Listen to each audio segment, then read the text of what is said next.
decir que Debus es el servicio más utilizado por 2 donostiarras, 28 millones de usuarios al año, y muchos de ellos, además, utilizan esta aplicación.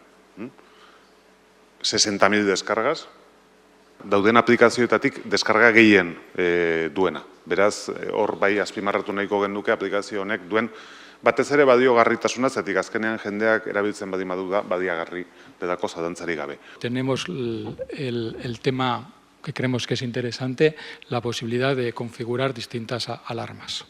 Beste aukera berri bat, komentatutakoa, da mugi txartela kargatzeko aukera ematen degula. Lineei buruzko informazioa osatuagoa eramaten dugu.